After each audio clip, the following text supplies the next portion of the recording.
Nyo yang kataman SD harapan lung inong agam cuman netulung putimang perasaan lung sehat lung trimong berangkadup anak miat di sini puka inong puka agam cuman idih betok ijazah kuwi nah ijazah mu adalah yang sama dengan ijazah tikula manyo karena kato tat dengan puasa ataupun nintat segala puasanya jitsit karena hidayah awaknya rame daya rundi rame urang ada bulan puasan rum menemui anam hawa nyarta awak kemalai bulu han awaknya daya tapi ke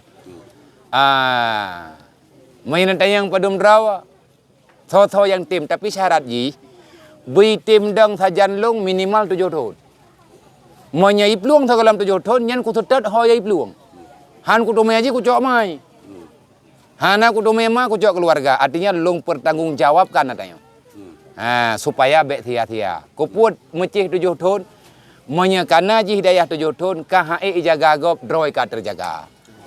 Ya kan? Menyeleh tahun 2 tahun, nyani wow kampung batat ji ngawak hanaya beut.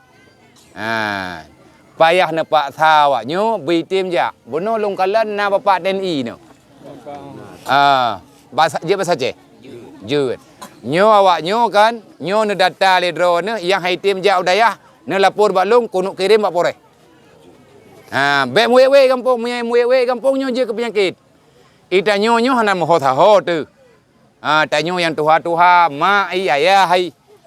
Nyo lung putimang ada nyo karena kehidupan ta nyo ile sementara nyo tempat usaha tu dan lain sebagainya ile sementara ke.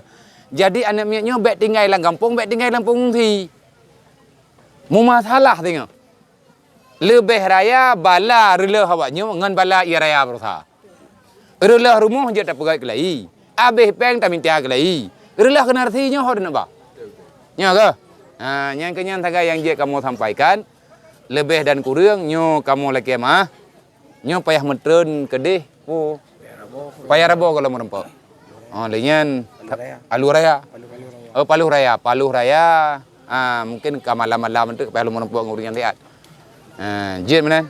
Itu insyaAllah ta'ala Andre punya awaknya kaijak pajajak punya nenek melang padum uronyo nenek kirim jid punya tekedinya nak telefon kanyan gocok igatnya andre gintai kedih kadang-kadang hana tahu ya intat honda tan tapuhan urusai kanyan untuk kupu kedih punya katrok kedihnya ile sementara urusan lu andre kiban ukur dan musyawarah lu jid mana? Assalamualaikum.